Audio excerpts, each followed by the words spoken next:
The silver blade pierced through Alpha Marcus Blackwood's chest with a wet, final sound that would haunt Celeste Nightshade for the rest of her immortal life. Blood bubbled from his lips as his golden eyes, strikingly similar to his son's, fixed on her face, with a mixture of shock and something that might have been pride. Behind him, pressed against the stone wall of the dungeon, 17-year-old Darius Blackwood watched his father die at the hands of the woman who would one day become his mate. But that was 7 years ago, when the rebellion against the corrupt Council of Alphas reached its bloody crescendo, and Celeste was nothing more than a weapon forged in desperation and grief. Now, as she stood at the edge of Blackwood territory, with a white flag of truce clutched in her trembling fingers, she wondered if the moon goddess had a twisted sense of humor, or if this was simply her punishment for the sins of her past.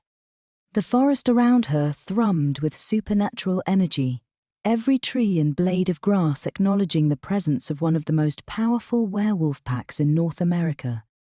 The Blackwood pack had rebuilt itself from the ashes of that terrible night, rising stronger and more unified under Darius's leadership. What had once been Marcus's iron-fisted dictatorship had transformed into something far more dangerous, a pack bound not by fear, but by genuine loyalty and respect for their young alpha. Celeste adjusted the diplomatic papers in her leather satchel, her enhanced hearing picking up the subtle sounds of werewolves moving through the underbrush around her. They had detected her presence the moment she crossed into their territory, but protocol dictated that she be allowed safe passage to the pack house as long as she carried the flag of truce. The question that gnawed at her stomach like acid was whether Darius would honor that protocol or let his wolves tear her apart before she could deliver the Crimson Moon Pack's proposal for peace. The path through the forest seemed endless, though she knew it was barely 3 miles from the border to the Blackwood compound. Every step brought back memories she had tried desperately to bury the way Marcus had laughed as he ordered the execution of her parents, the sound of her younger brother's screams echoing through the dungeon walls, the weight of the silver blade in her hand as she finally got close enough to the monster who had destroyed her family. She had been 22 then, already considered an old maid by werewolf standards, her wolf spirit burning with such fury that even the other rebels had given her a wide berth. The trees began to thin, and Celeste caught her first glimpse of the Blackwood pack house in 7 years. The massive structure had been completely rebuilt, its modern glass and steel architecture replacing the Gothic monstrosity that Marcus had favoured.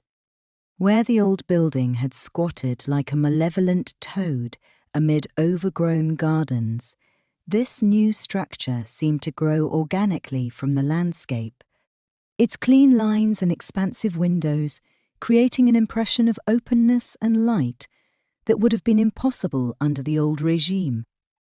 2 guards flanked the main entrance, their postures alert but not immediately hostile. Celeste recognized neither of them, which wasn't surprising given how many of Marcus's loyalists had been exiled or executed in the aftermath of the rebellion. These were younger wolves, probably elevated to positions of trust during Darius's reign. Their eyes tracked her movement with the focused intensity of predators, but they made no move to intercept her approach. "I am Celeste Nightshade of the Crimson Moon Pack," she announced when she was still 20 feet away, her voice carrying clearly in the still air. "I come under the flag of truce to negotiate a peace treaty with Alpha Darius Blackwood." One of the guards, a tall woman with intricate braids woven through her dark hair, stepped forward. "You will surrender your weapons," she stated, her tone professional but unyielding. Celeste nodded and began the process of disarming herself, starting with the obvious weapons, a pair of silver-edged daggers at her hips, a crossbow slung across her back, and several throwing knives secreted in various pockets of her tactical vest. But werewolves were rarely so straightforward in their armament, and the guard waited patiently as Celeste revealed the less obvious implements of violence. A garrote wire wound around her left wrist, silver dust sewn into the lining of her jacket, and a small vial of wolfsbane extract hidden in a false heel of her boot. "Anything else?" the guard asked, though her expression suggested she already knew the answer. Celeste hesitated for a fraction of a second before reaching into her mouth and extracting 2 hollow fangs filled with a paralytic agent. The guard's eyebrows rose slightly, but she accepted them without comment, adding them to the growing pile of confiscated weapons. "Follow me," the guard said, turning toward the entrance. "The Alpha is waiting." The interior of the pack house was as dramatically different from its predecessor as the exterior had suggested. Gone were the heavy tapestries and oppressive stone corridors that had characterized Marcus's stronghold.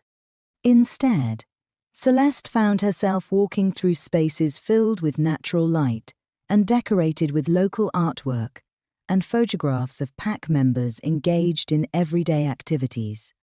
Children's laughter echoed from somewhere deeper in the building, a sound that would have been unthinkable during Marcus's reign, when offspring were seen as potential threats to be carefully controlled rather than cherished.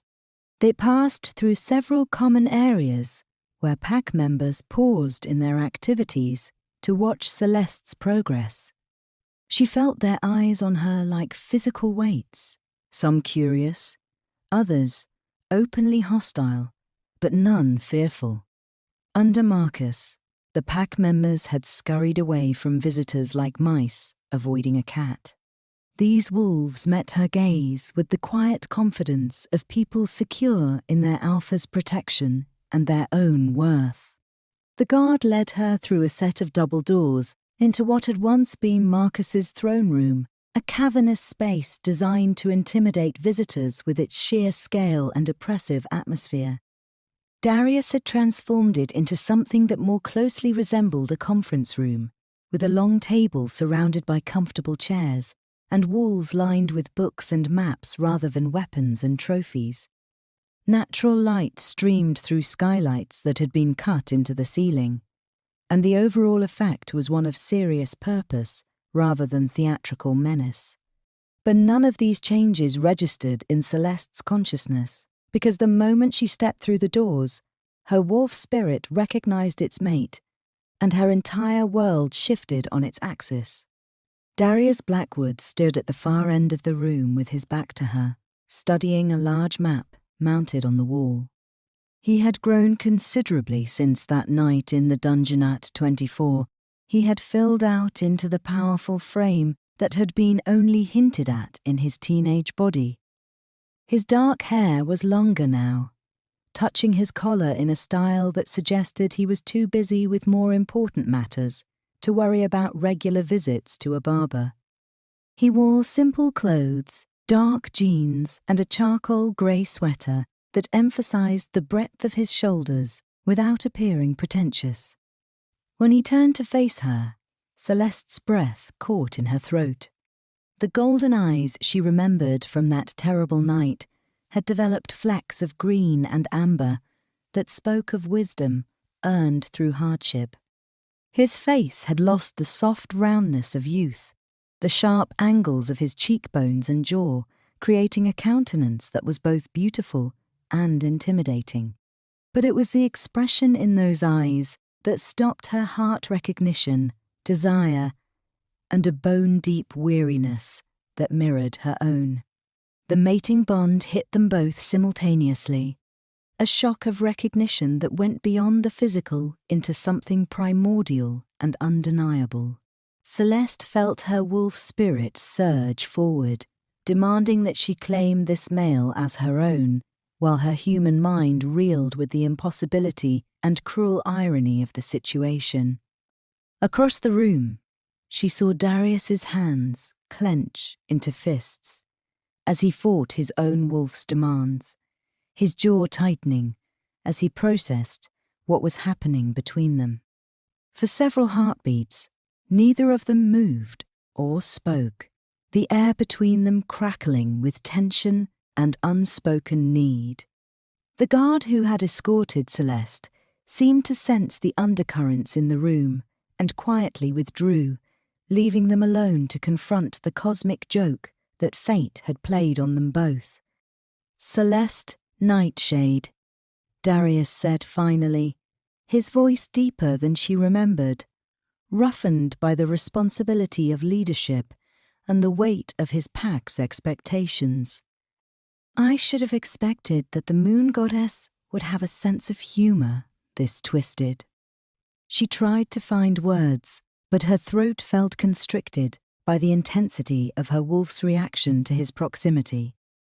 The urge to cross the room and touch him was almost overwhelming, a biological imperative that made rational thought nearly impossible.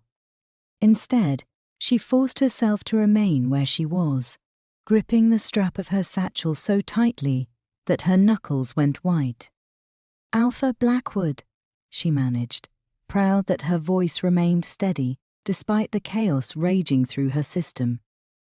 "I come on behalf of the Crimson Moon Pack to discuss terms for a lasting peace between our territories." A harsh laugh escaped his lips, though there was no humor in it. "Peace," he repeated, as if the word tasted bitter in his mouth. "You want to discuss peace with the son of the man you murdered." The accusation hummed between them like a blade, sharp and unforgiving. Celeste had known this moment would come, had rehearsed her response countless times during the journey to Blackwood territory, but the mating bond made everything more complicated. How could she justify her actions to the man who was apparently destined to be her other half? "Your father was a monster," she said quietly, meeting his gaze without flinching. "He ordered the deaths of innocents, including children. He turned the Council of Alphas into his personal instrument of terror and used his position to eliminate anyone who threatened his power. What I did was justice, not murder." Darius moved closer, and Celeste had to fight the urge to step back as his presence seemed to fill the room. She could smell his scent now, a combination of pine and leather, and something uniquely male that made her wolf pace restlessly beneath her skin. "Justice," he said, the word coming out like a growl. "You call it justice to drive a blade into an unarmed man's chest while his son watched? An unarmed man who had just finished torturing my brother to death," Celeste shot back, her own anger flaring to match his. "A man who laughed while he described how he planned to make me watch him rape and murder every member of my pack before he finally allowed me to die. Yes, I call that justice, and I would do it again without hesitation." They were standing only a few feet apart now, both breathing heavily as their wolves pushed against the constraints of human civility. The air between them shimmered with tension, a volatile mixture of grief, rage, desire, and the inexorable pull of the mating bond. "And now you want me to make peace with you," Darius said, his voice dropping to a dangerous whisper. "You want me to forget that you destroyed my family and pretend that we can coexist as neighbors." Celeste straightened her shoulders, forcing herself to remember why she had come here. The Crimson Moon Pack was struggling to survive in the aftermath of their own losses during the rebellion. They needed the trade agreements and mutual protection that a peace treaty with the Blackwoods would provide. Her personal feelings, no matter how complicated, could not be allowed to interfere with her duty to her people. "I want you to consider the welfare of both our packs," she said, pulling the diplomatic papers from her satchel with hands that trembled only slightly. The war is over, Darius. The corrupt council is dead. And both our territories are still recovering from the devastation. We can continue to exhaust ourselves in petty skirmishes over border disputes and hunting rights, or we can work together to build something better. N. He stared at the papers in her hands for a long moment before raising his eyes to her face. And you think I should trust you, the woman who killed my father? I think you should trust the evidence of your own eyes, Celeste replied. Look around you, Darius. Look at what you've built here. This isn't the pack house of a tyrant, it's the home of a leader who actually cares about his people. You're not your father. And you know as well as I do that the Blackwood pack is better off without him. Something flickered in his golden eyes, a brief vulnerability that he quickly suppressed. You don't know anything about what I've built here, don't I? Celeste challenged. I know that your pack members don't cower when visitors arrive. I know that there are children playing in these halls instead of being locked away in isolation until they're old enough to be useful. I know that you've replaced fear with loyalty and brutality with justice. Your father could never have created something like this because he was incapable of inspiring anything but terror. Darius was quiet for so long that Celeste began to wonder if she had pushed too hard. Then, unexpectedly, he laughed a sound with actual humour in it this time. You've done your research, he admitted, though I imagine most of it was purely observational. My pack members don't exactly advertise our internal affairs to outsiders. No, Celeste agreed. But walls have ears. And werewolf hearing is better than most. The Crimson Moon territory borders yours for nearly 40 miles. We've been listening to the senning too. Sounds of laughter and celebration coming from your land for years now. It's different from what we used to hear during your father's reign. He moved to the conference table and pulled out a chair, gesturing for her to sit. The simple courtesy caught her off guard after the intensity of their initial confrontation, and she found herself wondering if this was another test of some kind. Tell me about your pack, Darius said as she settled into the chair across from him. The Crimson Moon barely existed before the rebellion. My intelligence reports suggest you had maybe 30 members total, most of them refugees from territories that my father had. Annexed. Annexed. Celeste nodded, unsurprised that he had kept tabs on her pack's activities. 57 members now, she corrected. We've grown considerably since the war ended. Turns out there were a lot of wolves looking for a place where they could live without fear of arbitrary execution or forced conscription into endless territorial disputes. And they chose to follow the woman who assassinated an alpha, Darius observed, though his tone was more curious than accusatory now. They chose to follow someone who was willing to do what needed to be done to protect innocent lives, Celeste replied. Your father wasn't the only corrupt alpha on the council, just the most powerful. The rebellion wasn't just about deposing him, it was about dismantling an entire system that allowed monsters to rule through intimidation and violence. Darius leaned back in his chair, studying her with an intensity that made her wolf spirit restless. You talk about the rebellion as if it was some noble crusade, though we both know it was messier than that. A lot of good wolves died in that war, not just the corrupt ones. War is always messy, Celeste acknowledged. But the alternative was to allow the council to continue their reign of terror indefinitely. How many more innocent wolves would have died if we had done nothing? How many more packs would have been destroyed to feed their paranoia? And greed? And how many died because of the power vacuum that followed? Darius countered. The council may have been corrupt, but they maintained a certain order. When that structure collapsed, it left dozens of territories without leadership or protection. Some of those areas are still dealing with the aftermath. It was a fair point, and one that Celeste had wrestled with many times over the years.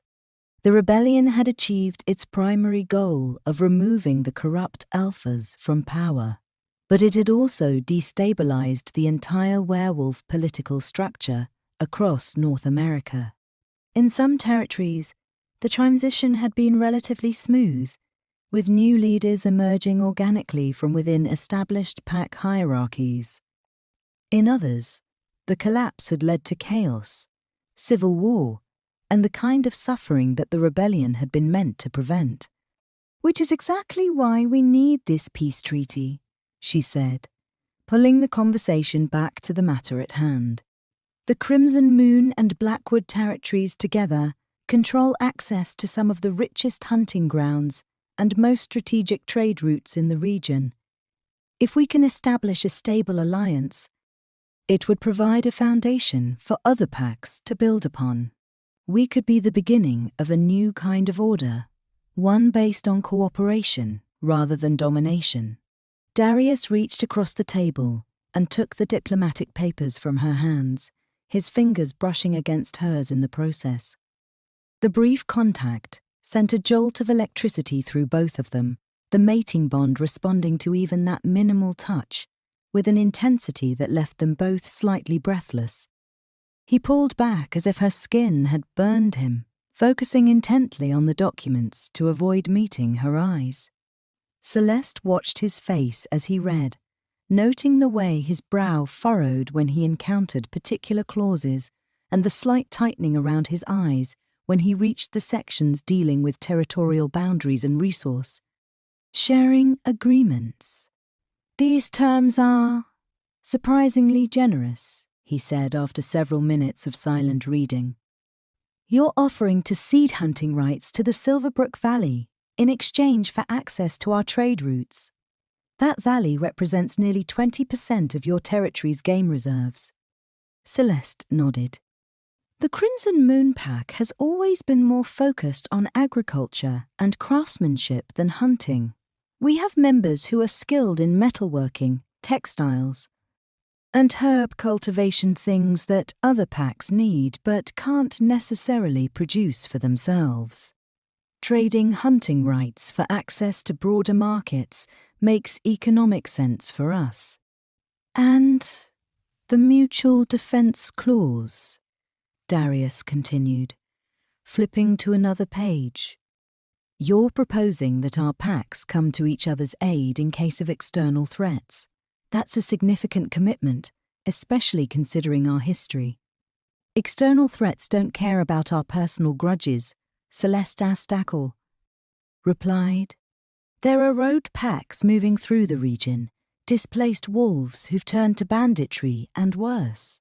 There are also rumours of vampire covens expanding their territories northward, and at least 3 separate reports of hunter organisations operating in areas that used to be considered safe. Neither of our packs is strong enough to deal with all of these threats alone, but together we might actually have a chance of maintaining security for our people. Darius set the papers aside and fixed her with that penetrating golden stare. You thought this through carefully. These aren't the terms of someone looking for a quick fix to an immediate problem. They're the framework for a long-term partnership. Because that's what we need, Celeste said. The old ways are dead, Darius. The council system failed because it was built on fear and competition rather than mutual benefit. If we want to survive and thrive in this new world, we need to find better ways of working together. And you think we can work together? He asked, his voice soft but loaded with meaning. Despite everything that stands between us? The mating bond hummed beneath the surface of their conversation, an undercurrent of tension and desire that neither of them could ignore much longer. Celeste met his gaze steadily, refusing to look away despite the intensity of her wolf's reaction to his proximity. "I think we have to try," she said, "for the sake of our packs, if not for ourselves." Darius was quiet for a long moment, his fingers drumming against the surface of the table as he considered her words. Finally, he stood and moved to one of the large windows that overlooked the pack's central courtyard. Below them, Celeste could see werewolves going about their daily business, adults engaged in various trades and crafts, teenagers training in combat techniques, children playing games that probably had their roots in ancient pack hunting rituals. "Do you know what happened after that night?" Darius asked without turning around. "After you killed my father and the rebellion tore through the council territories like wildfire?" Celeste remained in her chair, sensing that this was important, that he needed to tell her something that might change the nature of their conversation entirely. "I know that you became Alpha at 17. She said, carefully. "I know that you managed to hold the pack together during the transition period, and that you've built something here that's genuinely impressive. Beyond that, I only know what can be observed from outside your territory." Darius laughed bitterly. "You make it sound so simple. Manage to hold the pack together. Do you have any idea what that actually involved?" He turned to face her, and Celeste was surprised to see pain in his eyes, not the fresh wound of grief, but the deeper ache of old trauma that had been carefully buried but never fully healed. "My father had over 200 pack members under his control," Darius continued. "Most of them were there because they feared him, not because they felt any genuine loyalty. When he died, half of them immediately began positioning themselves to take over, convinced that a 17-year-old boy couldn't possibly hold on to power. The other half started making plans to flee to other territories before the power struggle could turn violent." Celeste felt a chill of understanding. She had been so focused on the necessity of removing Marcus from power that she had never fully considered what would happen to his pack in the aftermath. A leaderless werewolf pack was vulnerable to predation from neighbors, internal conflict, and gradual dissolution as members drifted away to find more stable situations. "How many did you lose?" she asked quietly. 43, the first month," Darius replied. "They left in small groups, taking whatever they could carry and disappearing into the night. I couldn't stop them. I barely had enough authority to keep the ones who stayed from killing each other over who would be my beta." "But you did keep them together," Celeste observed. "And you built something better than what your father had." "Eventually," Darius acknowledged, "but not before I had to make some very hard choices about what kind of alpha I wanted to be. My father ruled through fear and intimidation, but that approach only works if people believe you're willing and able to follow through on your threats. I was 17 years old and grieving the loss of the only family I had ever known, even if that family was complicated. I couldn't be my father, even if I had wanted to." He moved back to the table but didn't sit down, instead leaning against its edge with his arms crossed over his chest. The pose emphasized the breadth of his shoulders and the lean strength of his frame, and Celeste found herself struggling to focus on his words, rather than the way the afternoon light streaming through the windows highlighted the sharp angles of his face. "So I had to find another way to lead," Darius continued. "I started by identifying the pack members who had stayed out of genuine loyalty rather than fear or opportunism. There weren't many of them, maybe 20 in total, but they became the core of what we built here. I promoted them to positions of authority and gave them the freedom to implement changes that they thought would benefit the pack as a whole. That was a risky strategy, Celeste commented.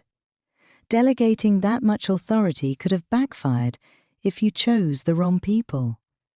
It nearly did backfire, Darius admitted.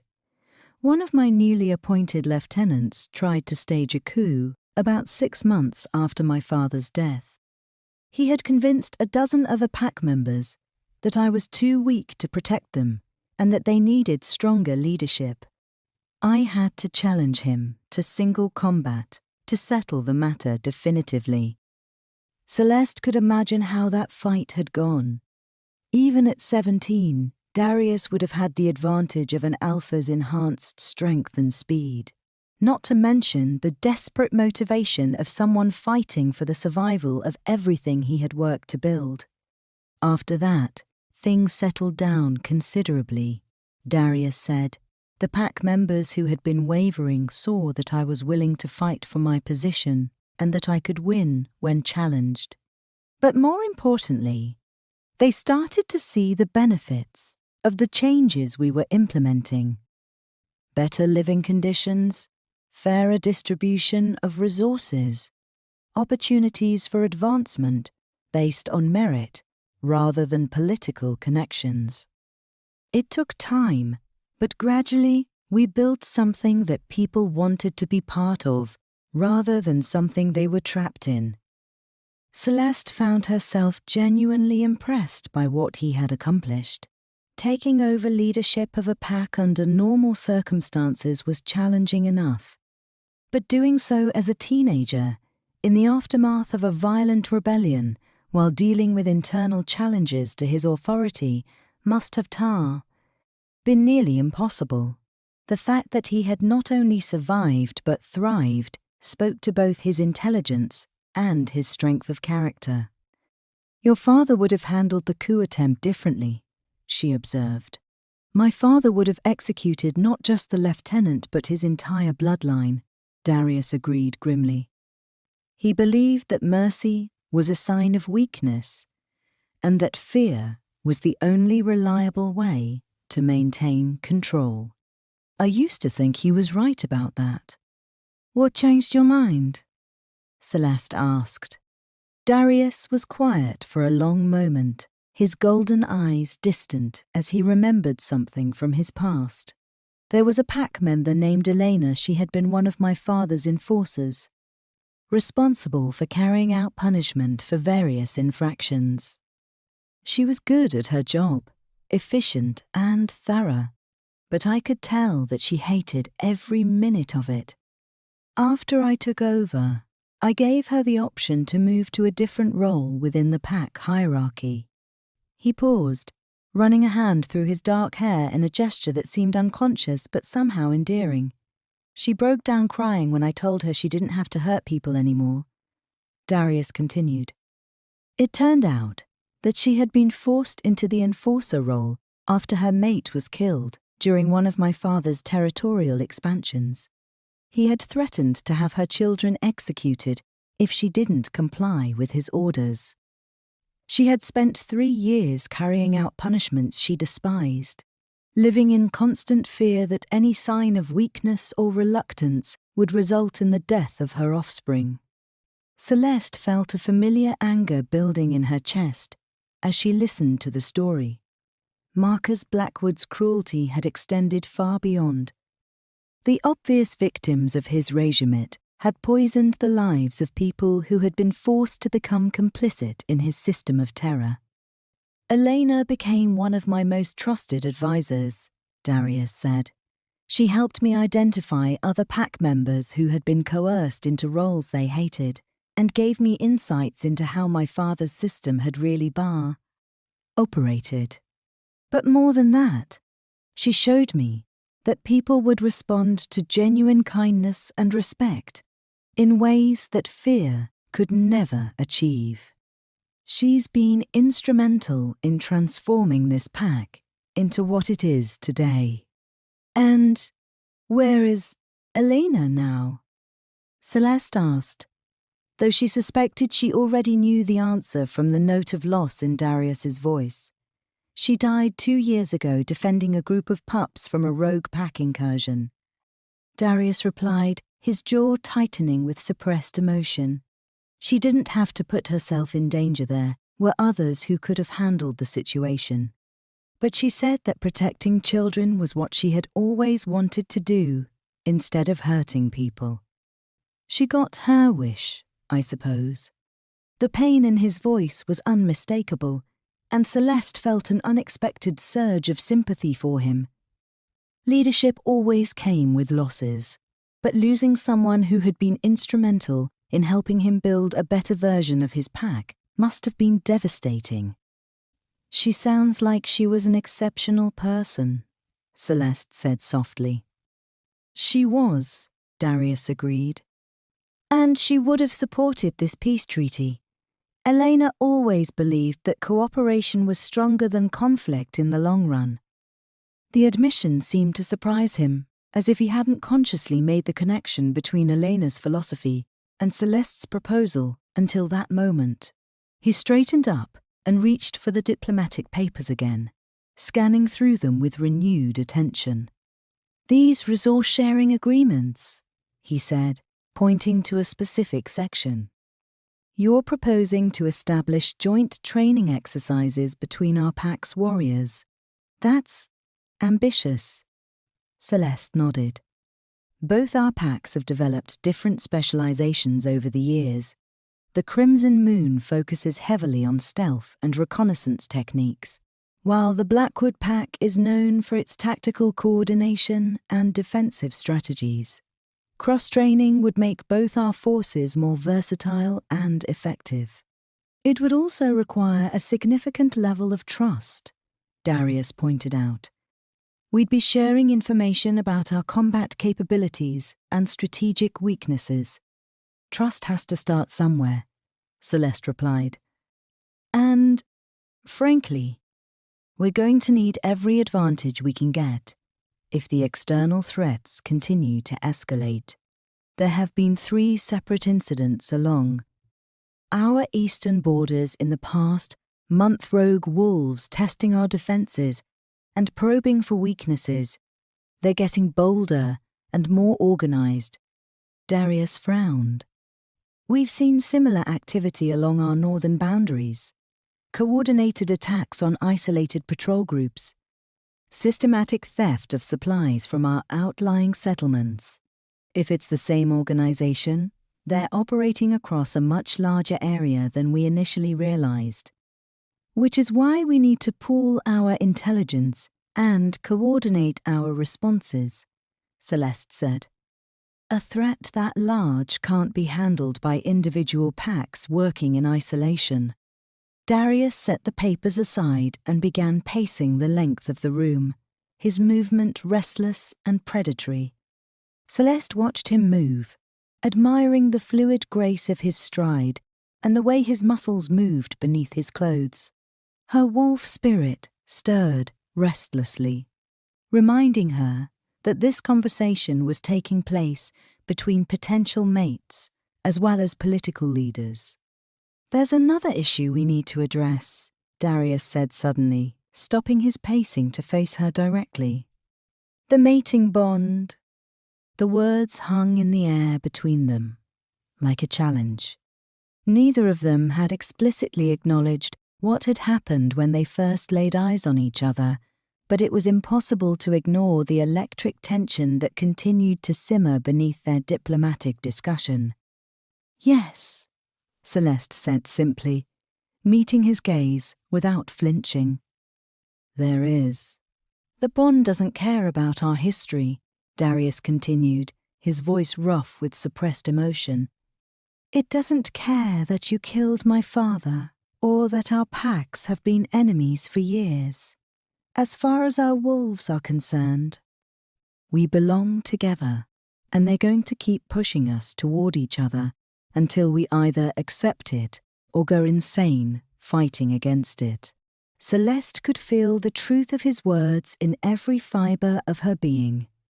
Her wolf spirit had been growing increasingly agitated throughout their conversation, demanding that she claim this male as her own and eliminate any barriers that stood between them.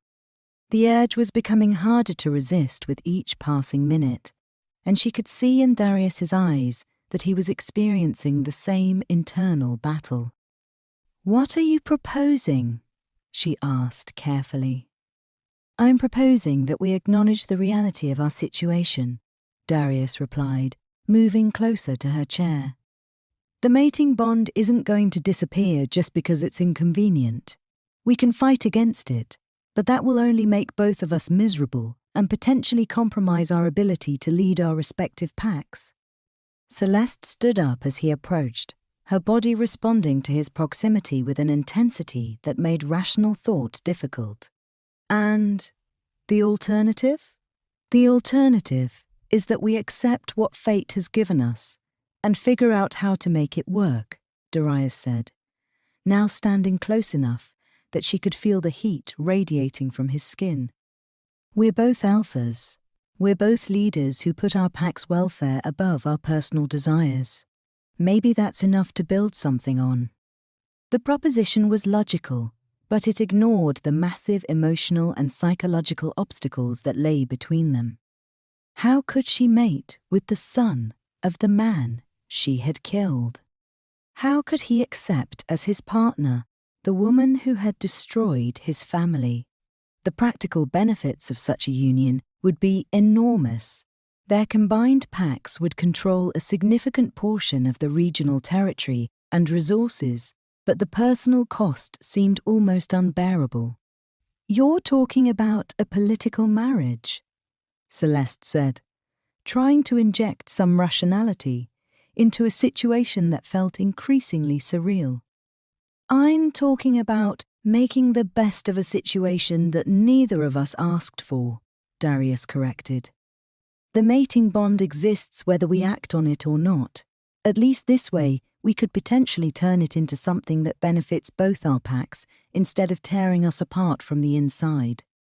He reached out and touched her face, his fingers tracing the line of her cheekbone with a gentleness that was at odds with the intensity burning in his golden eyes. The contact sent shockwaves through both of them, the mating bond responding with a surge of need and recognition that left them both struggling for breath. "I won't lie to you," Darius said, his voice barely above a whisper.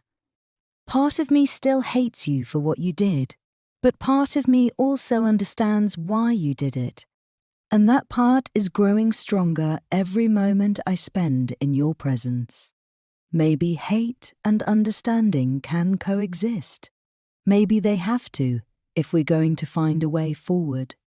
Celeste closed her eyes, leaning into his touch despite every rational thought in her head screaming that this was a terrible idea.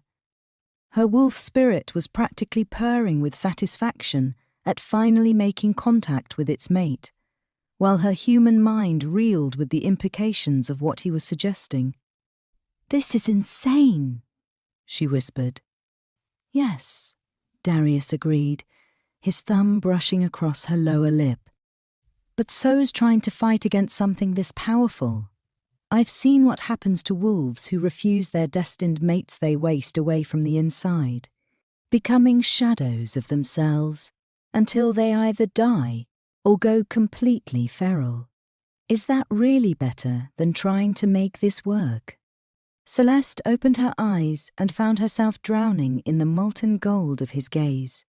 The man standing before her was nothing like his father, where Marcus had been cruel and dominating. Darius was strong but gentle, using his power to protect rather than destroy. The boy who had watched his father die in that dungeon 7 years ago had grown into someone worthy of both her respect and her desire. "If we do this," she said slowly, "it changes everything. The peace treaty becomes secondary to the mating bond. Our packs become one pack, whether they're ready for it or not." "I know," Darius replied. And that's terrifying for both of us, because it means giving up the significant amount of individual control and autonomy. But it also means that our people would have the security and resources of a much larger, stronger pack. No more worrying about rogue incursions or territorial disputes. No more struggling to maintain adequate defences with limited numbers. The practical benefits were undeniable, but Celeste found herself focusing on the more personal aspects of what he was proposing.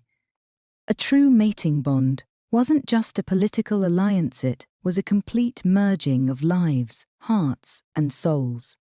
She would become as essential to his existence as breathing, and he would become the centre of her universe in a way that would make all other relationships secondary. We barely know each other, she pointed out, though even as she said it she realised how inadequate the objection was. The mating bond didn't operate on the same principles as human courtship. It was based on a deeper recognition of compatible souls that transcended logical reasoning. We know the important things, Darius replied, his hand still cupping her face with infinite tenderness. We know that we're both willing to sacrifice ourselves for our people. We know that we've both survived experiences that would have broken weaker wolves. We know that we share the same vision for what our packs could become if they worked together instead of against each other. Before Celeste could respond, a sharp knock on the conference room door interrupted their intimate moment. Darius stepped back reluctantly, his hand dropping to his side as he called out permission for the visitor to enter. The guard who had escorted Celeste into the building appeared in the doorway, her expression apologetic but urgent. Alpha, forgive the interruption, but we've received word from the Northern Patrol. There's been another attack. The transformation in Darius was immediate and complete.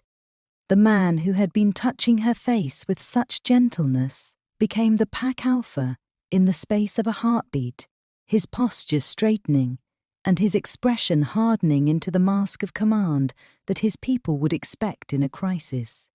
How many casualties? He asked, moving toward the door with predatory urgency. 3 injured, none dead, the guard replied, falling into step beside him. But they took supplies and left a message carved into one of the trees at the attack site. Darius paused at the threshold, looking back at Celeste with an expression that contained both regret and determination. This conversation isn't over, he told her. But right now, my people need their Alpha. I understand, Celeste replied, though part of her wanted to protest his departure. The mating bond was already making his absence feel like a physical ache, even though he was only moving to the other side of the room. Elena will escort you to guest quarters, where you can rest while I deal with this situation, Darius continued, gesturing to another pack member who had appeared behind the first guard. We'll resume our discussion this evening. Celeste nodded, recognizing that she had no choice but to accept the delay. A Pack Alpha's first responsibility was always to their people, and she would have made the same decision in his position. Still, as she watched him stride out of the conference room with his guards trailing behind him, she couldn't shake the feeling that something significant had been interrupted at a crucial moment. Elena turned out to be a middle-aged woman with greying brown hair and laugh lines around her eyes that spoke of someone who had found genuine happiness despite life's inevitable hardships. She guided Celeste through several corridors to a comfortable suite of rooms, but managed to be both luxurious and welcoming without being ostentatious. The Alpha asked me to ensure that you have everything you need during your stay, Elena said, opening curtains to let in the late afternoon sunlight. There are clothes in the wardrobe if you'd like to change, and dinner will be served in the main dining hall at 7 o'clock. You're welcome to join the pack for the meal, or I can have something brought to your rooms if you prefer privacy. Celeste considered the options.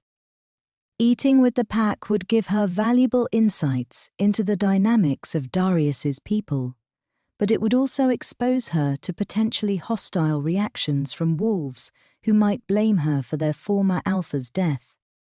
I'll join the pack for dinner, she decided. If I'm going to be here for negotiations, I should meet the people who would be affected by any agreements we reach. Elena smiled approvingly. That's a wise choice. Many of our people are curious about you, and rumors have a way of being much worse than reality. Meeting you face to face will help dispel some of the more dramatic stories that have been circulating. After Elena left, Celeste explored the guest suite more thoroughly. The sitting room was furnished with comfortable chairs arranged around a fireplace, and the bedroom contained a bed large enough to accommodate even the most restless werewolf. But it was the bathroom that truly impressed her, a massive tub carved from a single piece of black marble and a shower with multiple heads that promised to wash away the tension of the day's difficult conversations. She took advantage of both, soaking in the hot water until her muscles began to unknot, and then standing under the powerful spray of the shower until she felt almost human again. The clothes in the wardrobe fit her perfectly, which suggested that Darius had been anticipating her visit for some time and had made preparations accordingly. The realization was both flattering and slightly unnerving. The dress she chose was made of deep forest green silk that complemented her dark hair and brought out the unusual amber flecks in her brown eyes. It was elegant, without being formal, appropriate for a diplomatic dinner, while still acknowledging that she was a guest in someone else's territory. She braided her hair into a complex pattern that would keep it out of her way while still looking feminine, and applied just enough makeup to enhance her natural features without appearing as though she was trying too hard to impress. When she finally made her way to the main dining hall, following directions Elena had provided, Celeste was surprised by the warmth of the reception she received. Several pack members nodded respectfully as she passed, and a few even offered quiet greetings that seemed genuinely friendly rather than merely polite. She had expected suspicion and hostility, but these wolves seemed more curious than antagonistic. The dining hall itself was another testament to the changes Darius had implemented in his pack's culture. Instead of the long, hierarchical tables that had characterized Marcus's reign, the space was filled with round tables that encouraged conversation and community. Pack members of all ages mingled freely, from elderly wolves, whose stories probably stretched back generations, to children who couldn't have been more than 5 or 6 years old. "You must be our distinguished guest," said a voice behind her, and Celeste turned to find herself facing a tall man with silver-streaked hair and intelligent green eyes. "I'm Marcus, the pack's beta." The irony of the name wasn't lost on either of them, and the man smiled wryly as he saw her reaction. "Yes, I know," he said. "My parents had a sense of humour, apparently. I've considered changing it over the years, but it seemed like giving in to superstition. Besides, I've found that sharing a name with our former alpha can be useful in certain situations. It reminds people that names don't determine character." Celeste found herself liking the beta immediately. There was something refreshingly straightforward about him, a quality of honesty that was rare in werewolf politics. "I'm honoured to meet you," she said, offering her hand in greeting. I've heard impressive things about the Blackwood Pack's transformation over the past few years. Most of that credit goes to Darius, Marcus replied, shaking her hand with a firm grip. He had a vision for what we could become, and he had the courage to pursue it, even when it meant overturning centuries of tradition. Not every wolf would have been willing to take those risks. They were joined by several other pack members, including a young woman who introduced herself as the pack's lead healer, and an older man who served as the master of the hunt.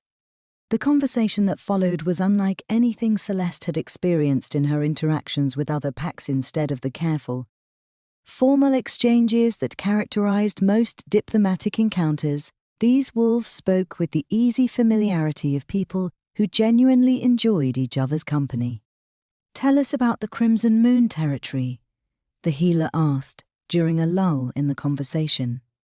"We've heard that you've developed some innovative approaches to sustainable agriculture."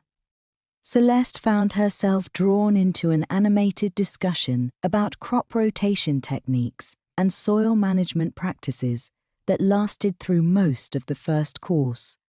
It was a relief to talk about something concrete and productive instead of dwelling on the complicated emotional dynamics that seemed to surround every aspect of her relationship with Darius. "The Alpha sends his regrets," Marcus said when they were halfway through the main course. "The situation with the Northern Patrol required his personal attention, and he hopes to rejoin us before the evening is over." Celeste nodded, though she couldn't help feeling disappointed by Darius's continued absence. The mating bond made his presence feel essential in a way that was both thrilling and terrifying, and the longer they were apart, the more anxious her wolf became. As if summoned by her thoughts, Darius appeared in the entrance to the dining hall, his clothes dusty from travel, and his expression grim with whatever he had discovered at the attack site. The entire pack seemed to sense his presence simultaneously, conversations quieting as all eyes turned toward their alpha. He made his way directly to Celeste's table, pausing to exchange brief words with various pack members, but clearly focused on reaching her side. When he finally arrived, he pulled out the empty chair beside her and settled into it with a weary sigh. "My apologies for the delay," he said, his voice pitched to carry to the surrounding tables. "The attack on our Northern Patrol required immediate investigation." "What did you find?" Marcus asked, leaning forward with obvious concern. Darius hesitated for a moment, his gaze flicking to Celeste before returning to his beta. "The message they left was directed at me personally. They know about the peace negotiations." A murmur of unease rippled through the nearby tables as pack members absorbed the implications of that statement. If the rogue wolves were specifically targeting diplomatic efforts between packs, it suggested a level of organization and intelligence gathering that made them far more dangerous than simple bandits. "How could they know?" Celeste asked, her mind racing through the possibilities. "The negotiations were kept strictly confidential. Only my inner circle and yours were aware of my visit." "That's what I intend to find out," Darius replied grimly. "But first, I think it's important that everyone understands what we're dealing with. The rogues aren't just stealing supplies anymore. They're actively working to prevent cooperation between packs. That suggests they have a larger agenda than simple survival." The implications were sobering. A coordinated effort to undermine diplomatic relationships between packs could destabilize the entire region, creating the kind of chaos that would make it easier for truly dangerous predators to move in and establish their own territories. "There's something else," Darius continued, his voice dropping to a more intimate tone meant primarily for Celeste. "The message mentioned you specifically. They know who you are, and why you're here." Celeste felt a chill of apprehension run down her spine. If the rogues were targeting her personally, it meant that her presence in Blackwood territory had put not just herself, but the entire pack at risk. "I should leave," she said immediately. "If they're using my presence here to justify attacks on your people, then staying is irresponsible." "Absolutely not," Darius said firmly, his hand covering hers on the table in a gesture that was both possessive, protective. Running away now would send exactly the message they want, that violence and intimidation can disrupt legitimate diplomatic processes. Besides, you're safer here than you would be traveling back to your territory alone. The contact between them sent the familiar jolt of electricity through both their systems, the mating bond responding to even that simple touch with an intensity that made rational thought difficult. Celeste was aware that their interaction was being observed by dozens of pack members, many of whom were probably drawing their own conclusions about the nature of her relationship with their alpha. "We need to discuss this privately," she said, her voice slightly breathless from the effect of his proximity. Darius nodded, rising from his chair and offering her his arm. "If you'll excuse us," he said to the assembled pack members, "there are some aspects of this situation that require immediate attention." The pack members nodded respectfully, though Celeste caught several meaningful glances exchanged between some of the older wolves. It was clear that they had noticed the charged atmosphere between her and Darius, and she suspected that speculation about their relationship would be spreading through the pack before the evening was over. Darius led her not back to the conference room, where they had met earlier, but to what appeared to be his private office. The space was more personal than the formal meeting room, with bookshelves lining the walls and a large desk covered with papers and maps. A fire crackled in the hearth, casting dancing shadows across the rich wood paneling and creating an atmosphere of intimate warmth. "Show me exactly what the message said," Celeste demanded as soon as the door closed behind them. Darius moved to his desk and retrieved a piece of paper covered with his handwriting. "I copied it down exactly as it was carved into the tree," he said, handing her the transcription. Celeste read the words with growing unease. "The she-wolf who killed Marcus Blackwood does not belong in civilized territory. Send her away, or watch more of your people suffer for your weakness, young alpha."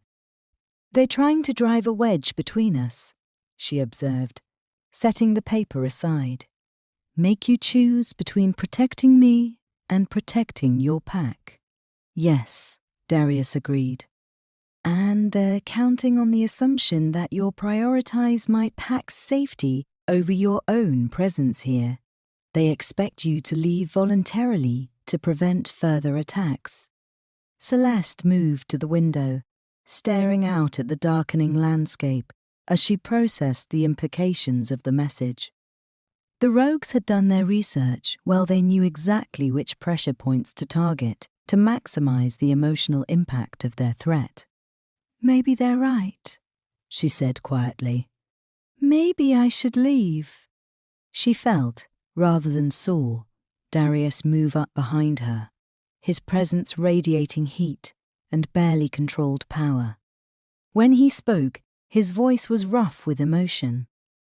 "If you leave now, they win," he said. "They succeed in using fear and violence to control our choices and dictate our policies. Is that really the precedent you want to set?" Celeste closed her eyes, leaning back slightly until she could feel the solid warmth of his chest against her shoulders. The mating bond hummed with satisfaction at the contact, even as her mind wrestled with the impossible choice he was presenting her. "I don't want to be responsible for getting your people hurt," she whispered. "And I don't want to let terrorists dictate how I run my pack," Darius replied, his arms coming up to encircle her waist. Besides, there's something else to consider. If they're this determined to prevent our alliance, it suggests that they see it as a genuine threat to whatever they're planning. Maybe the best way to fight them is to give them exactly what they're trying to prevent. Celeste opened her eyes and turned in his arms, finding herself pressed against his chest with his golden gaze burning down at her. The intensity of his stare made her breath catch, and she could see in his eyes the same desperate hunger that was clawing at her from the inside. "You're talking about the mating bond again," she said, her voice barely above a whisper. "I'm talking about making a commitment that goes beyond politics or strategy," Darius replied, his hands framing her face with infinite tenderness. "I'm talking about choosing each other in defiance of everyone and everything that wants to keep us apart." The proposal was both thrilling and terrifying. Accepting the mating bond would bind them together in ways that went far beyond human marriage or werewolf pack alliances. They would become two halves of a single whole, sharing thoughts and emotions and physical sensations in a connection so intimate that it was almost impossible for outsiders to comprehend. "If we do this," Celeste said, her hands coming up to rest against his chest, "there's no going back. The bond is permanent." "I know," Darius replied, his thumb tracing the curve of her lower lip.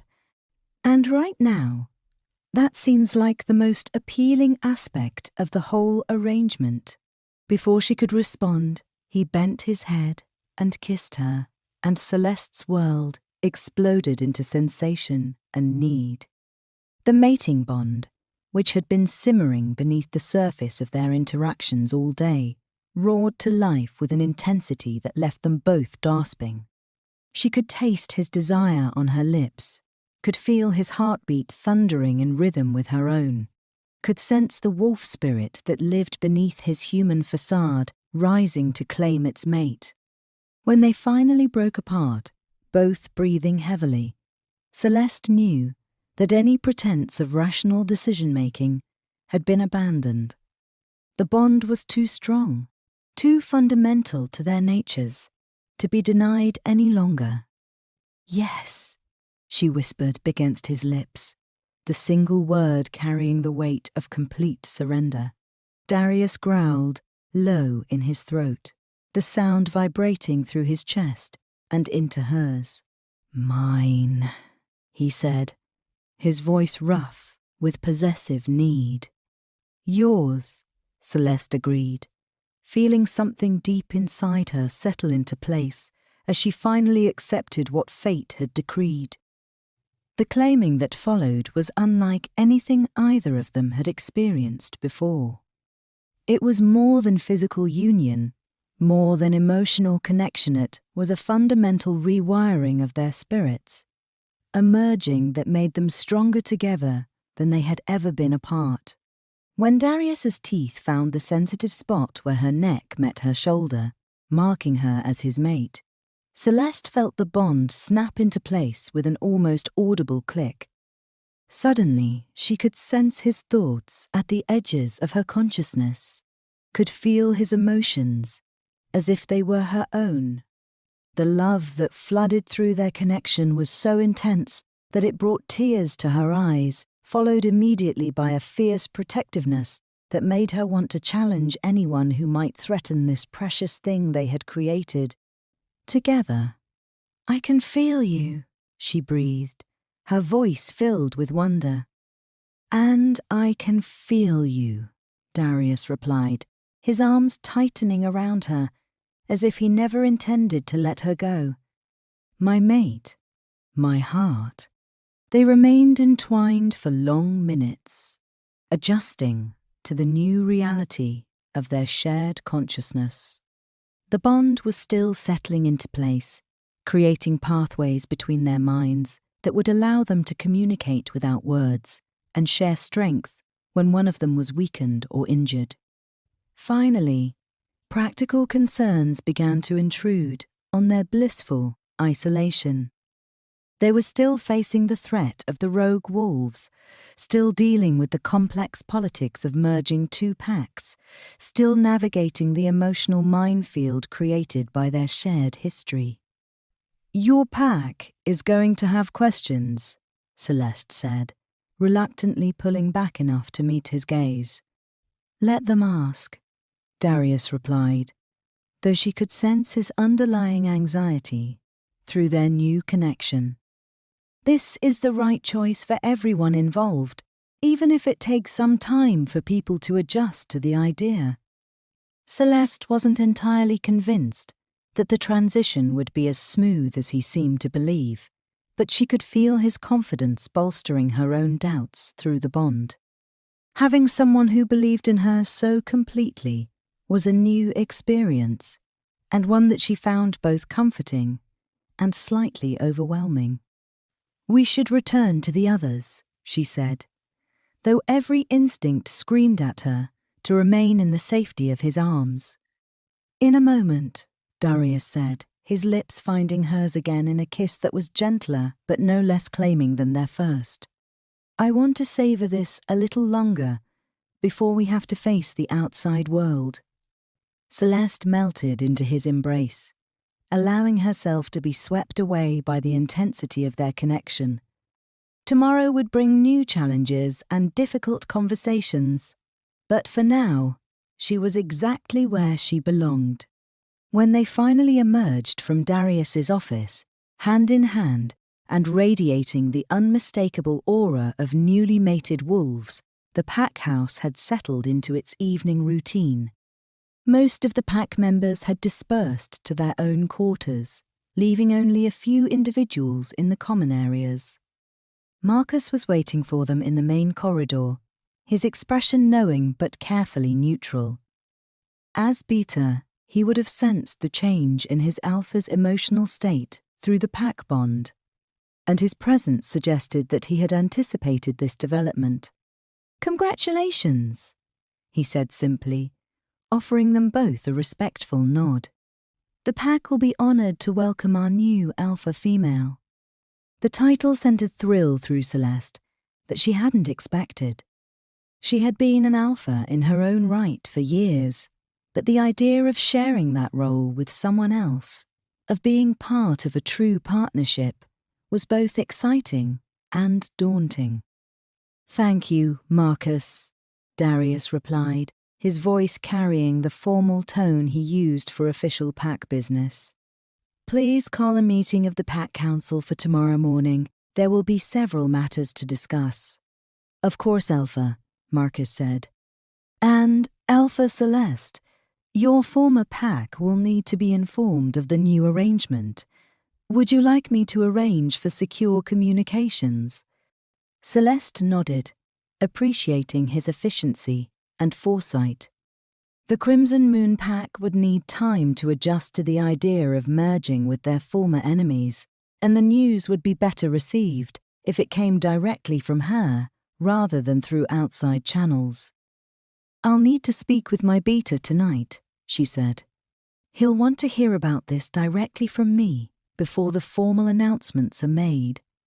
"I'll have the communications equipment prepared immediately," Marcus replied, then hesitated for a moment before continuing.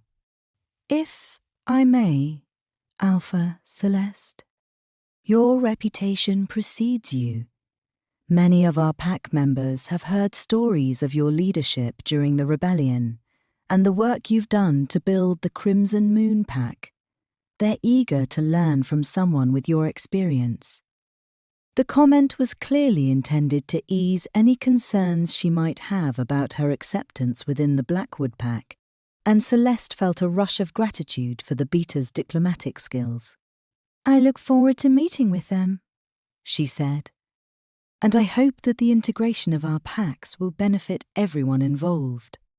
As they made their way through the pack house toward the communications center, Celeste found herself marveling at the changes that had occurred in her life over the course of a single day. She had arrived as a diplomatic envoy seeking a simple peace treaty and was now bound by an unbreakable mate bond to the son of the man she had killed. The irony was almost overwhelming, but underneath the shock and disbelief, she felt a deep sense of rightness about what had transpired.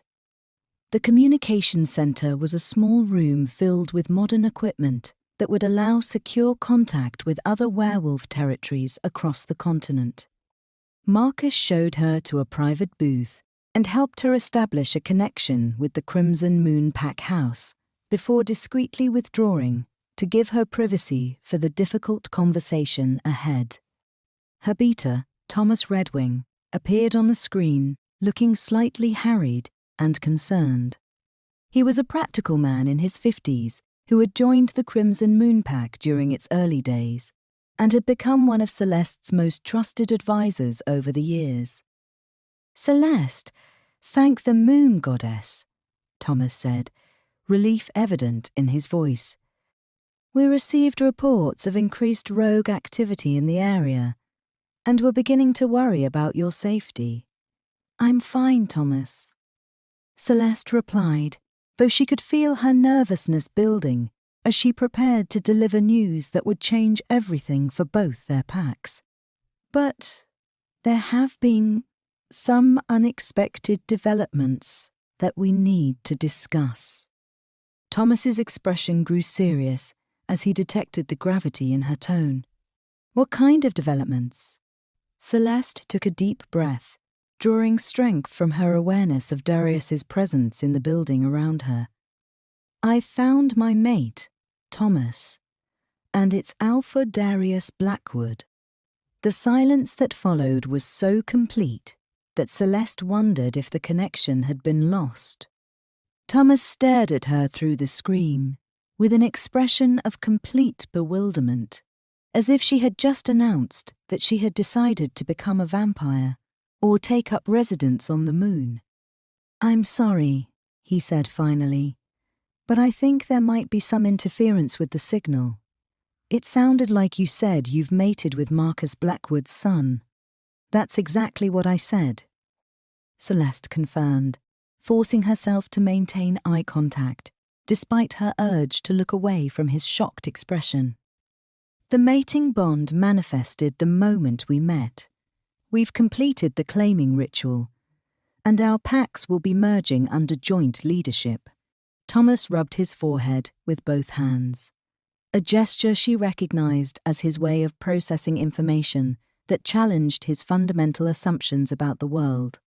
"Celeste," he said slowly, "you killed his father. You drove a silver blade through Marcus Blackwood's heart while Darius watched. How is it possible that you're now mated to him?" "The moon goddess apparently has a sense of humour," Celeste replied, echoing Darius's earlier comment. "But Thomas, you need to understand, this isn't about forgetting the past or pretending that things were different than they were. This is about building a future that's better than what came before. And Darius Blackwood agreed to this," Thomas asked, his tone suggesting that he found the idea almost impossible to believe. "It was his idea," Celeste admitted. "He's not his father, Thomas. The pack he's built here is nothing like what existed under Marcus's rule. These people are happy, productive, and genuinely loyal to their alpha because he's earned their respect rather than demanding their fear." Thomas was quiet for several minutes, and Celeste could almost see him running through the implications of what she had told him. As Beta, he would need to help the Crimson Moon Pack adjust to the idea of merging with their former enemies, and she knew that many pack members would struggle with the transition. "What about our people?" he asked finally. "Some of them lost family members to Marcus Blackwood's forces. How do you expect them to accept integration with the pack that caused them so much pain?" It was a fair question, and one that Celeste had been wrestling with herself. "We'll take it slowly," she said. "The formal integration will happen gradually, giving everyone time to adjust. And Thomas, you need to remember that many of the current Blackwood Pack members were also victims of Marcus's regime. They suffered under his rule just as much as we did, and they've worked just as hard to build something better. I still don't understand how you can trust him, Thomas said, his voice heavy with concern. Mate bond or not, this is the son of the man who destroyed your family. How do you know this isn't some elaborate form of revenge? The question stung, partly because Celeste had wondered the same thing herself before the bond had made such doubts impossible to maintain. Through their connection, she could feel Darius's emotions as clearly as her own, and she knew with absolute certainty that his feelings for her were genuine. Because I can feel his heart, Thomas, she said simply. The mating bond doesn't lie. I know what he's thinking and feeling, and there's no deception there. Just love and hope and a determination to build something that honors the sacrifices that were made during the rebellion. Thomas sighed heavily, but she could see acceptance beginning to creep into his expression. He had known her long enough to trust her judgment, even when he didn't fully understand her decisions. What do you need from me? He asked. I need you to call a pack meeting for tomorrow evening, Celeste replied. Explain the situation as gently as possible, but make it clear that this is happening whether people like it or not. The mating bond isn't something that can be reversed or ignored, and fighting against it would be destructive for everyone involved. And the practical aspects of the merger? Thomas continued. Territory boundaries, resource allocation, leadership structure. We'll work out those details over the coming weeks, Celeste said. For now, just focus on helping our people understand that this is an opportunity rather than a catastrophe. A larger, stronger pack means better security, more resources, and opportunities for advancement that wouldn't have been possible before. Thomas nodded slowly. I'll do my best, Celeste. But you should prepare yourself for some resistance. Change is never easy, especially when it involves emotions this complex. I know, Celeste replied. But Thomas, I've never been more certain of anything in my life. This is right. Not just for me and Darius, but for both our packs. We can build something together that's stronger and better than anything we could have achieved separately. After ending the call with Thomas, Celeste found herself emotionally drained by the difficulty of the conversation.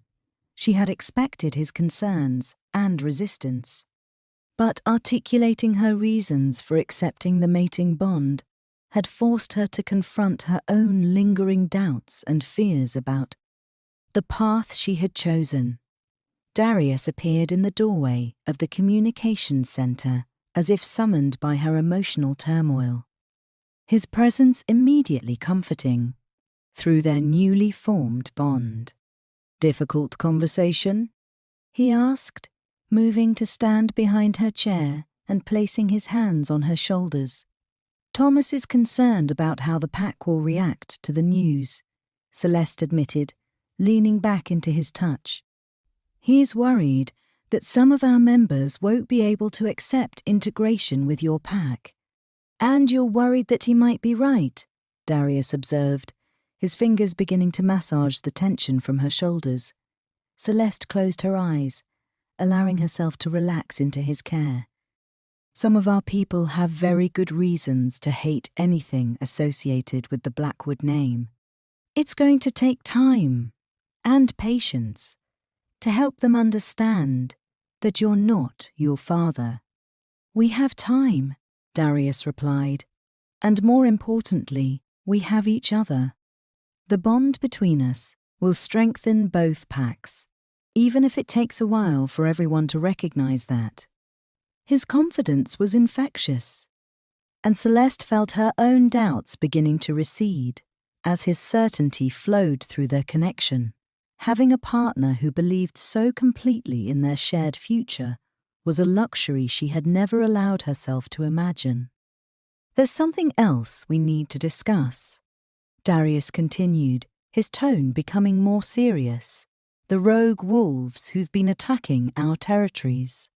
The mating bond changes our strategic situation significantly." Celeste opened her eyes, her mind immediately shifting into tactical mode, because they were specifically targeting our diplomatic efforts. If they learn about the mating bond, they'll realize that they failed to prevent our alliance. "Exactly," Darius agreed, "which means they'll probably escalate their attacks or change tactics entirely. We need to be prepared for a more direct assault on both our territories."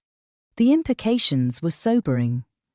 A coordinated attack on two separate locations would require significant numbers and resources, suggesting that the rogue wolves had access to more support than they had initially realized.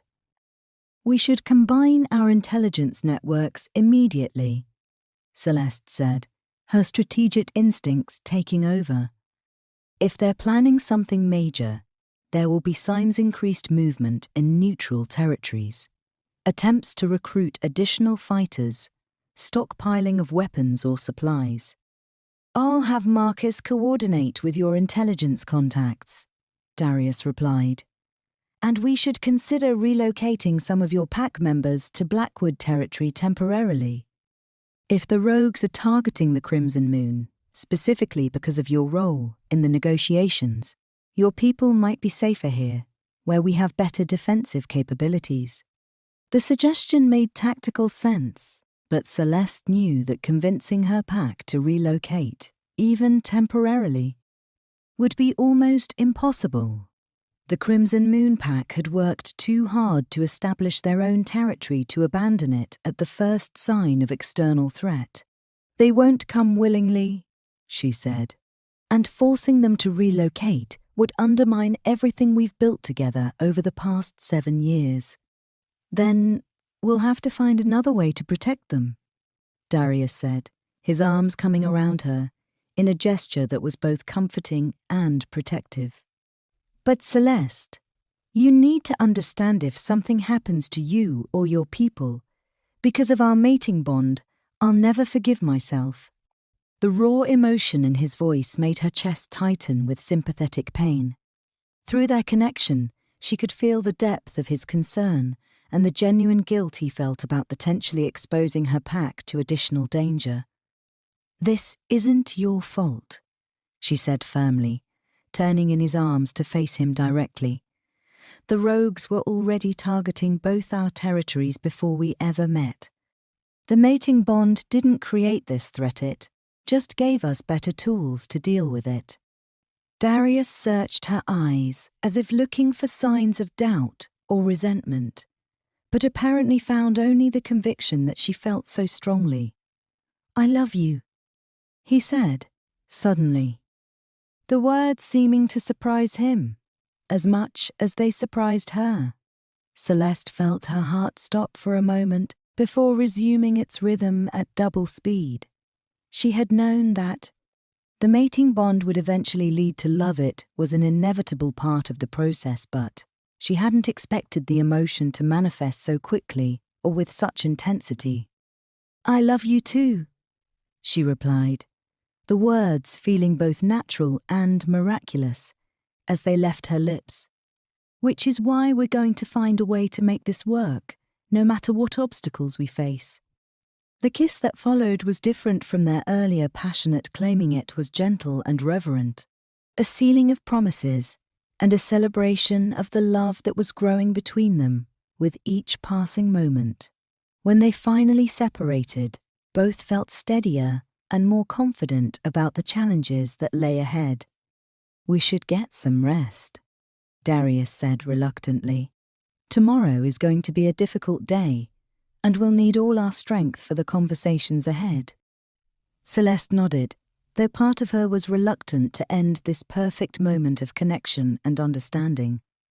The real world would intrude soon enough with its complications and demands, but for now, she was content to exist in the bubble of certainty that surrounded them.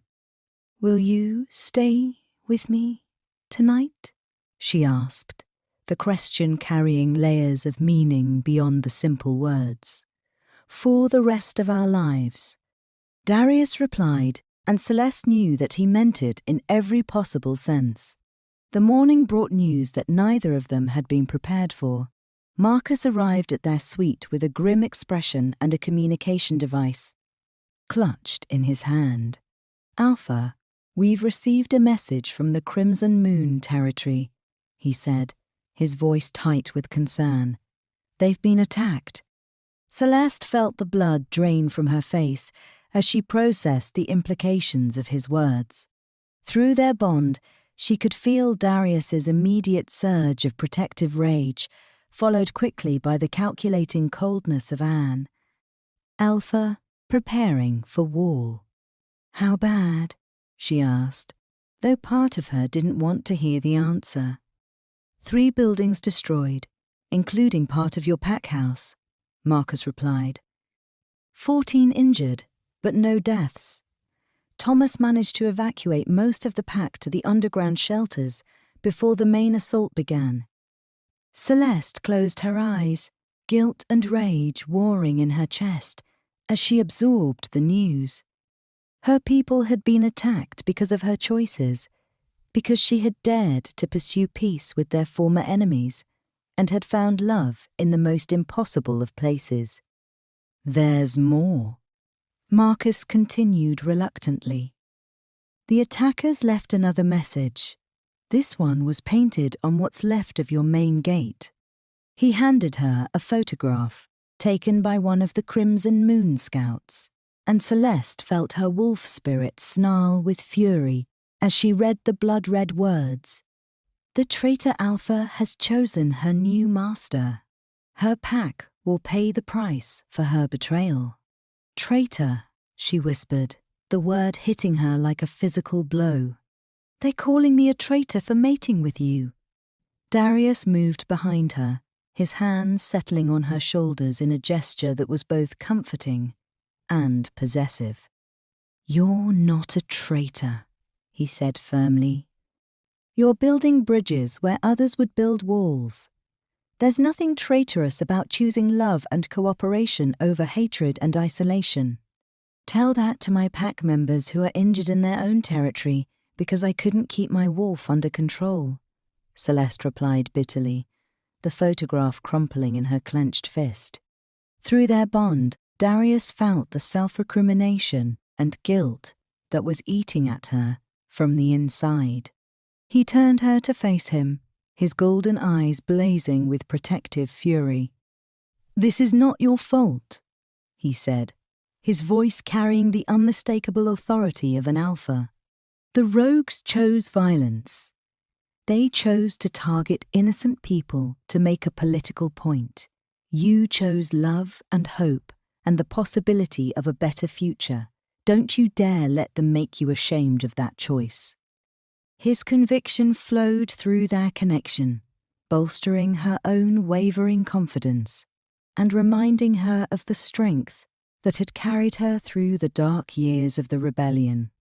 She had faced impossible odds before, and emerged victorious. She could do so again, especially now that she wasn't facing them alone. "We need to get to Crimson Moon territory immediately," she said, her voice steadying as her resolve crystallized. "My people need to see that I haven't abandoned them, and we need to assess the damage firsthand." "Agreed," Darius replied. "But we're not going alone. I'm bringing 50 of my best warriors, and we're traveling in full battle formation. If the rogues want a war, they'll get one." Marcus nodded approvingly. "I'll have the strike force ready to move within the hour. Should I also prepare medical supplies and emergency shelter materials?" "Yes," Celeste said, grateful for his foresight. "And Marcus, Send word ahead that I'm coming with Alpha Darius and a Blackwood contingent. I don't want my people to panic when they see your warriors approaching." "Already done," Marcus replied. "Thomas is expecting you, though he's concerned about the political implications of bringing Blackwood forces into Crimson Moon territory."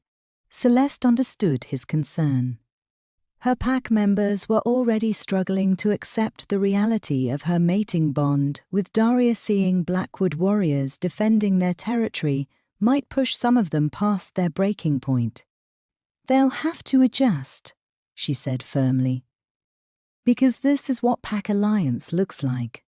We protect each other, fight for each other, and stand together against common threats." The journey to Crimson Moon territory took most of the morning, with the combined force moving as quickly as stealth and safety would allow. Celeste rode beside Darius at the head of the column, her anxiety building with each mile they covered.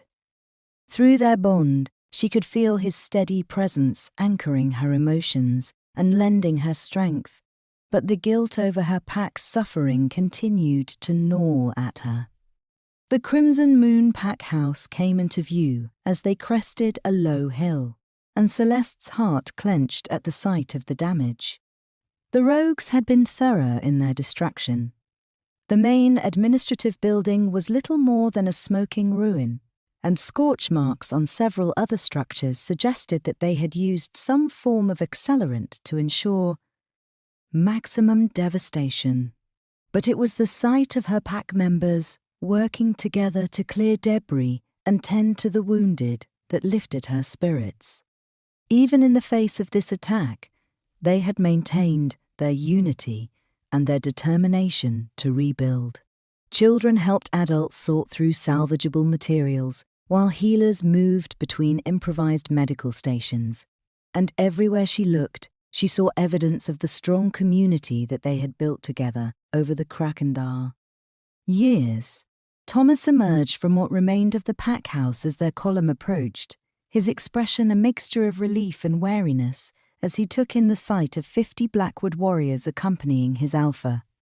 "Celeste," he said, stepping forward to embrace her as she dismounted. "And the Moon Goddess, you're safe. When we heard about the attack, we feared the worst." "I'm sorry I wasn't here," Celeste replied, guilt thick in her voice. "My people were hurt because of choices I made, and I should have been here to protect them."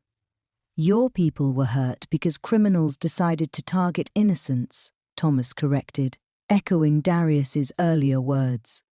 "And if you had been here, you might have been killed in the initial assault. The rogues came specifically looking for you. They searched the ruins of your quarters after the explosions." The information sent a chill through both Celeste and Darius. If the rogues had been willing to risk a direct assault on pack territory just to eliminate her, it suggested that they viewed her as a more significant threat than either pack had realized. "How many attackers?" Darius asked, his tactical instincts taking over as he surveyed the damage with a professional eye. "At least 30, possibly more," Thomas replied. "They struck just before dawn, using explosives to breach the main defenses before our sentries could raise a proper alarm. The attack was coordinated and professional, not the work of desperate scavengers." Darius nodded grimly. "Military training, then? Former pack warriors, possibly mercenaries hired by someone with significant resources." The implications were disturbing. Organized crime was one thing, but if someone with substantial financial backing was funding attacks on werewolf territories, it suggested a much larger conspiracy than they had initially assumed. "We need to question the witnesses," Celeste said, her alpha instincts overriding her emotional turmoil. "Someone might have seen something that could help us identify these attackers or track them to their base of operations." "Already started," Thomas replied. "But Celeste, There's something else you need to know. Some of the pack members are struggling with the news of your mating bond. The attack has made those feelings more intense. Celeste felt her stomach clench as she processed the implication of his words. They blame me for this. Some do, Thomas admitted reluctantly. They see the timing as too convenient. You mate with a Blackwood, and suddenly we're under attack by rogues who specifically target your relationship with him. It's not rational, but grief and fear rarely are. Through their bond, Celeste felt Darius's surge of protective anger at the idea that her own pack members might turn against her. His instinct was to defend her against any threat, even if it came from within her own territory. I'll speak with them, she said, squaring her shoulders with determination. They deserve to hear the truth directly from me, not filtered through rumors and speculation. Celeste, Darius said quietly, his voice pitched for her ears alone. Maybe I should wait here while you talk to your people. My presence might make the conversation more difficult. She considered his suggestion, recognizing the wisdom in it even as her newly formed bond rebelled against the idea of separating from him, even temporarily. No, she decided. They need to see us together. They need to understand that this alliance is real and that it's going to protect them, not endanger them. Thomas led them through the damaged pack house to a large common area that had escaped the worst of the destruction. Most of the Crimson Moon Pack had gathered there, some tending to wounded packmates, while others worked on salvaging important documents and personal belongings from the wreckage. A hush fell over the assembled wolves as Celeste entered with Darius at her side, and 50 Blackwood warriors forming a protective perimeter. She could see the range of emotions on her pack members' faces: relief at her safe return, curiosity about the impressive military force she had brought with her, and in some cases, unmistakable hostility toward the man walking beside her. My friends, Celeste began, her voice carrying to every corner of the room. I know that many of you are angry and frightened by what has happened here. I know that some of you blame me for bringing this danger to our territory, and I know that the news of my mating bond with Alpha Darius Blackwood has been difficult for many of you to accept. Murmurs rippled through the crowd, some supportive, but others clearly disapproving. Celeste pressed on, drawing strength from Darius's steady presence beside her. But I want you to understand something, she continued. The rogues who attacked us didn't do so because of my personal choices. They attacked us because they want to prevent werewolf packs from working together. They want to keep us isolated and vulnerable so that they can continue to prey on our territories without fear of coordinated retaliation. Then why did their message specifically mention your betrayal? Called out a voice from the back of the room. Celeste recognized the speaker as Helena, a middle-aged warrior whose mate had been killed during one of Marcus Blackwood's territorial raids years earlier. Because they're trying to manipulate your emotions, Celeste replied, meeting Helena's gaze directly. They want you to blame me instead of them. They want you to see cooperation as betrayal and alliance as weakness. But Helena, look around you. Look at the Blackwood warriors who came here to help rebuild what was destroyed. Look at the medical supplies they brought to treat our wounded. Is that the behavior of enemies? Helena's expression remained skeptical, but Celeste could see uncertainty beginning to creep into her stance. Several other pack members were nodding thoughtfully, apparently recognizing the logic in their Alpha's words.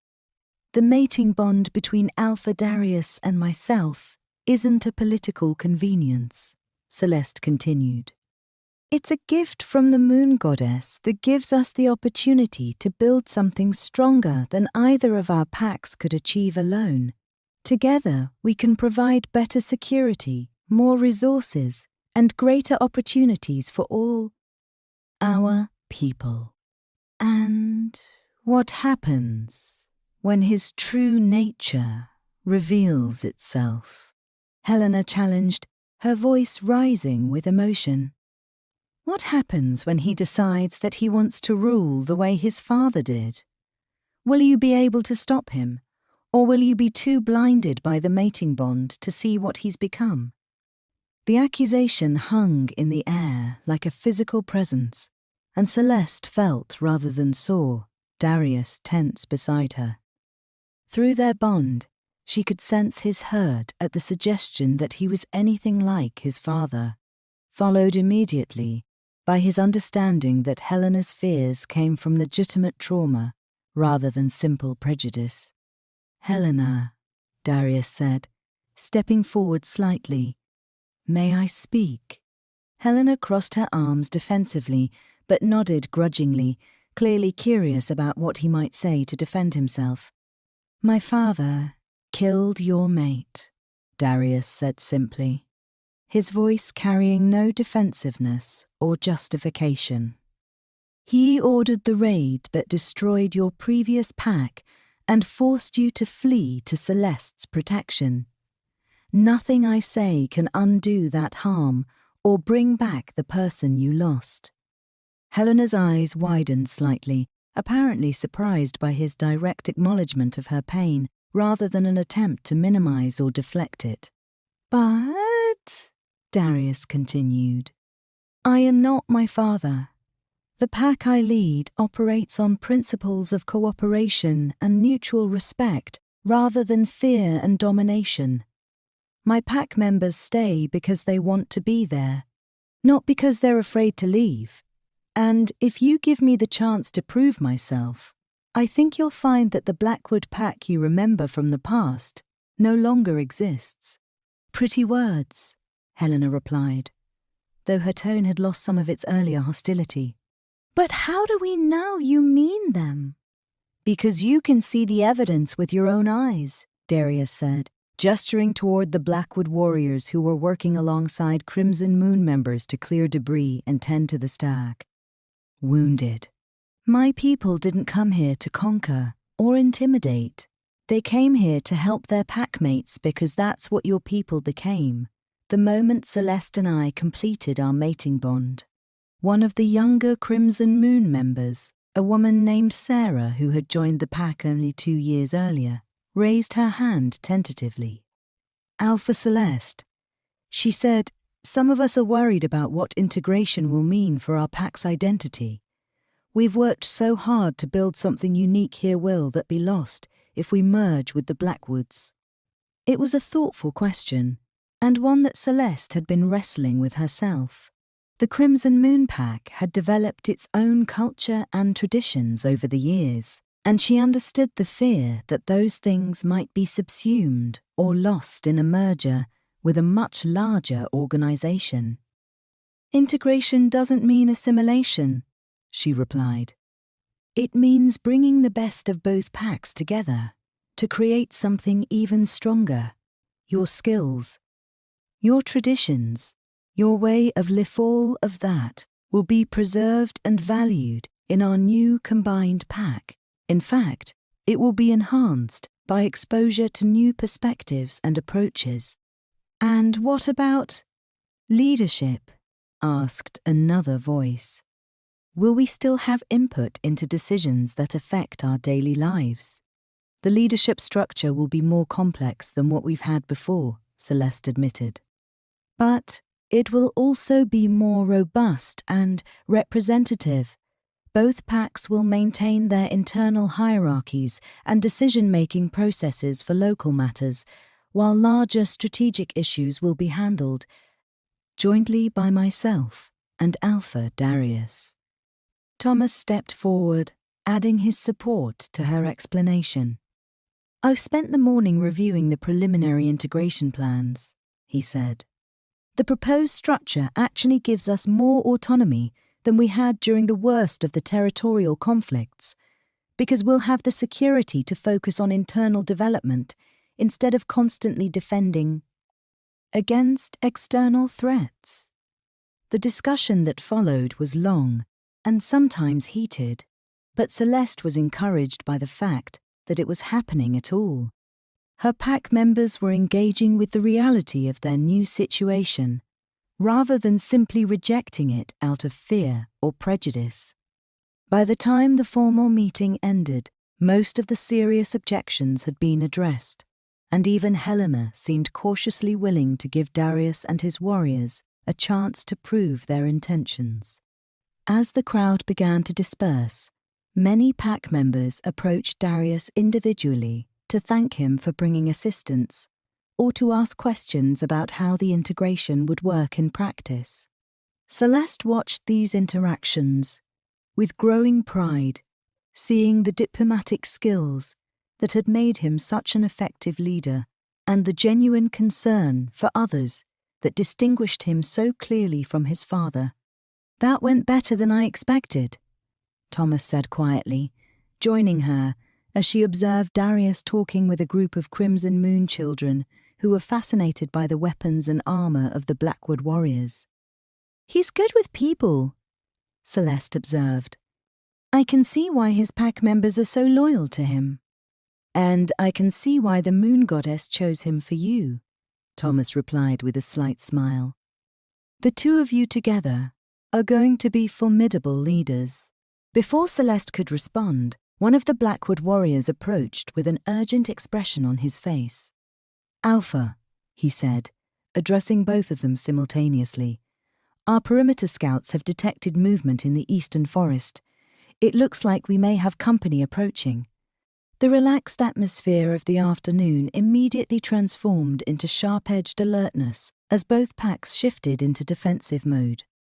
Darius moved to Celeste's side, their bond allowing for wordless coordination as they prepared to face whatever new threat was approaching their territory. "How many?" Celeste asked, her tactical instincts taking over. "At least 20, possibly more," the warrior replied. "They're moving in formation, trying to stay concealed, but they're not as skilled at woodcraft as they think they are." "The rogues coming back for another attack?" Darius suggested, though something in his tone suggested he didn't entirely believe it. "Or someone else entirely," Celeste replied grimly. "We've stirred up more attention than we realized with this alliance. There could be any number of groups interested in testing our combined strength." The next hour passed in tense preparation as both packs prepared for potential combat.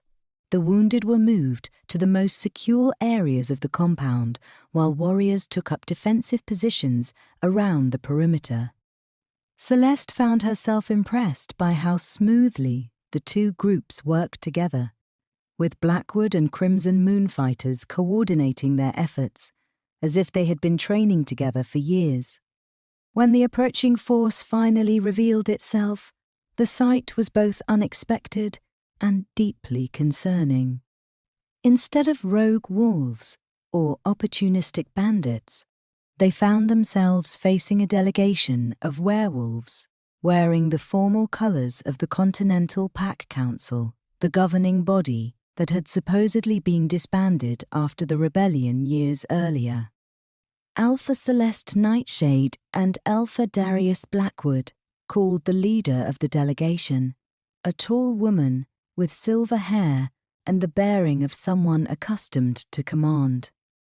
"I am Councillor Victoria Sterling, and I come bearing a formal summons from the Reformed Continental Pack Council."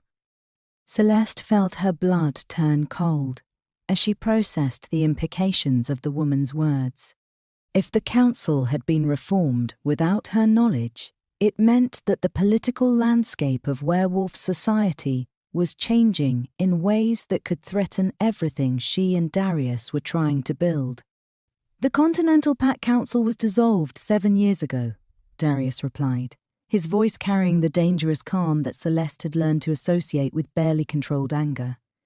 It had no legal authority then, and it has no legal authority now. That may have been true in the immediate aftermath of the rebellion, Victoria replied smoothly. The times change. Alpha Blackwood.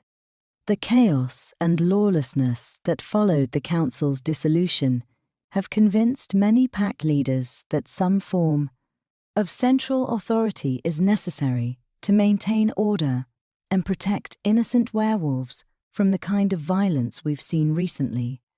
She gestured meaningfully toward the damaged buildings around them, and Celeste realized that the timing of the rogue attacks and this council delegation was probably not coincidental.